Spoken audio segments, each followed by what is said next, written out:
Hello and welcome back to TEW Branding Solutions, and today we're going to have the first episode of Shockwave, where we have dark matches to start with, where we have the club versus Blake and Murphy, just to see if we can get some momentum for both teams really. Following this match we have the Dudley Boys versus the Revival. The Dudley Boys are my biggest tag team on this brand. I've called up most of the good teams like the Revival, the Vaudevillains and Blake and Murphy from NXT, but they need a bit of momentum to be able to challenge the likes of the Dudley Boys. So this is just a start. Part of the dark matches to see what they do together. 61's not bad. Then we have Zack Ryder versus Hideo Itami. Just need to get Itami over really. Zack Ryder's basically a glorified jobber now anyway. But it's a start, and we look to go into the main show now, where Shane McMahon announces that the first Shockwave World title match will be, and who it will be between, only for CM Punk, AJ Styles and then Alberto Del Rio to interrupt him, each staking their claim. Shane decides for the first Shockwave event the three men will square off to crown the champion, but tonight they will have singles action against Randy Orton, Kane and Cesaro. Now we can go off and book this match for the first Shockwave, which is No Mercy. And as you can see, we can have Dudleys versus Primetime Players. Yeah, I like the Primetime Players, they were fun. And they're the only good teams I've really got on this show. So CM Punk, AJ Styles and Alberto Del Rio.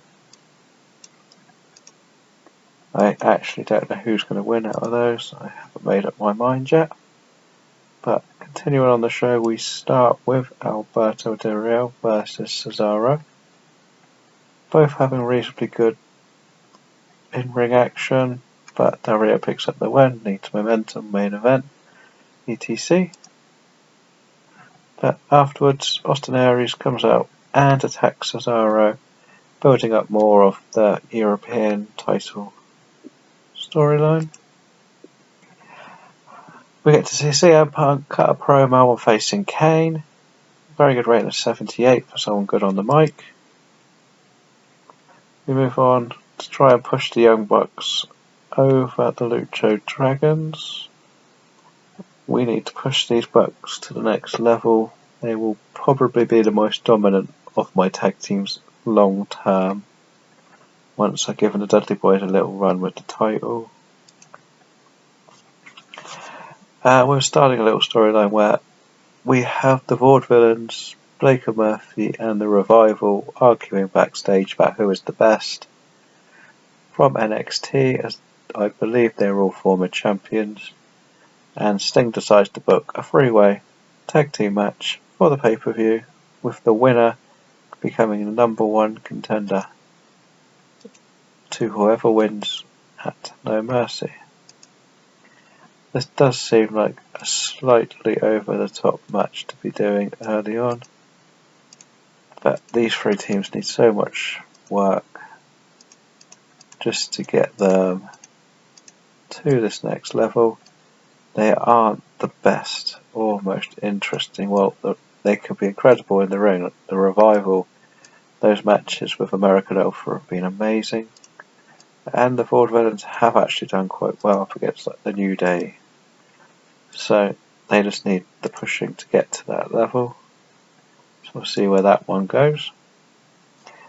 Bobby Roode beats Warren Kavanaugh on Warren's debut, just to give Bobby Roode a bit more of a push, because he's getting into the European title picture.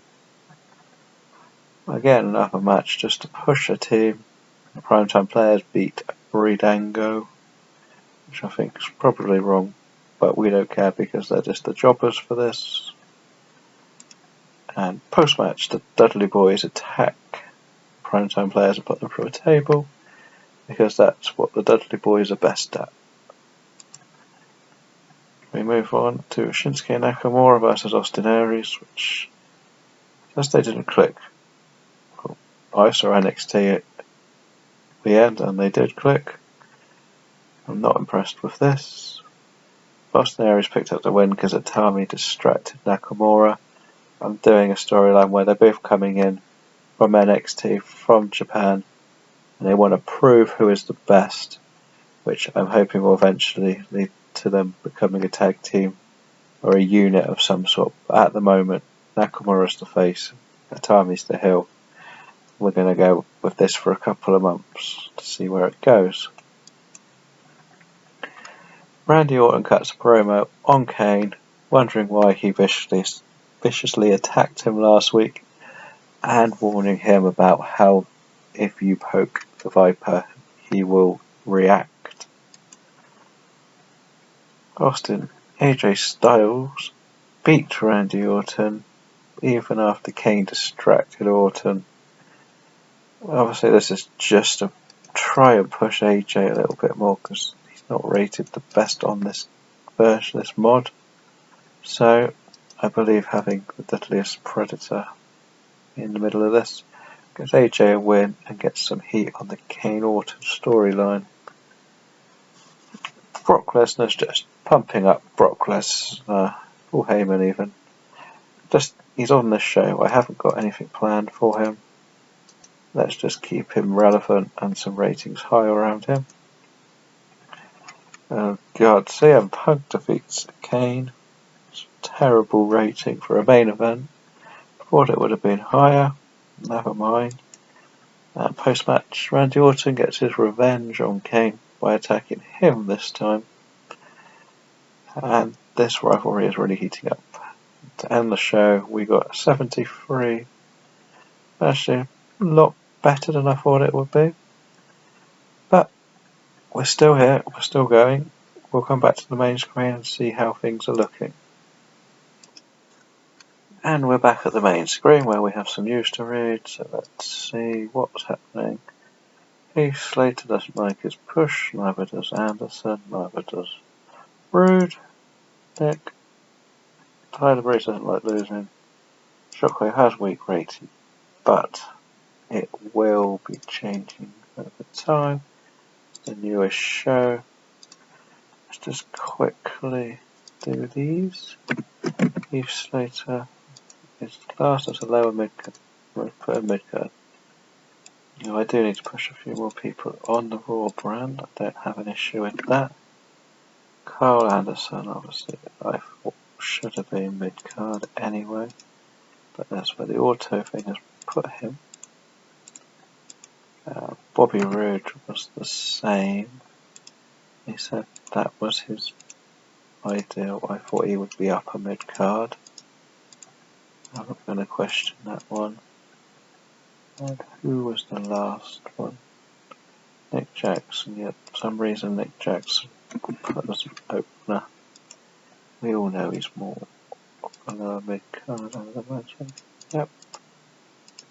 Okay, so we sorted that bit out. So I'll go see how the storylines are for Shockwave. The world title is at 74. And we have tag teams 54. New teams on the block is 34. It's struggling, but it'll get there.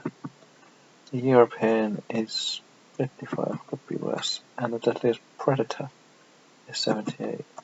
The Asian Invasion is only 42, not the best. The showrunners, it's difficult because I branded them all out, so they shouldn't really be going against each other unless I take off the alliance. It's just switched them to nobody. Whenever they do promos together, they'll go against each other. It should work to help this one. And the commentators, just because it helps if I need to reach that. We're going to look at the popularity ratings. We need to be 65 5 or over, and we haven't been doing as well as we should have. Oh, maybe we're up to 78. We're on 78 for popularity, which is good. And we've got a few issues. We need to give Nick Jackson a gimmick. What's he going to be? Old school hill? Old school cocky hill. That seems... doesn't have all the things. Old school cocky hill. Well, that seems easy enough. But otherwise, Riffler didn't like that I hired the choice for Edge's partner in broadcasting, so that's why he's not happy. I think that's... let's just have a quick look to see who is hot and who is not. And that's not a bad list. I'm not sure why Baron Corbin is on this list. Who's not? Well, they're not exactly the most important members of my locker room. Got a few hot prospects, and have a quick peek at the hidden gems, because I've been offering contracts left, right and centre to bolster some of these rosters. As I have, I'm going to rename some of these ones I'm signing from the indies that I don't quite know. I will probably end up signing Roderick Strong, because I always end up signing him and never know what to do with him. And I might bring Sami Callihan back, because I think there's a lot of potential there. But that's everything for Shockwave, and we will be back with Payback, the SmackDown's first pay-per-view, in our next show. Thank you for watching.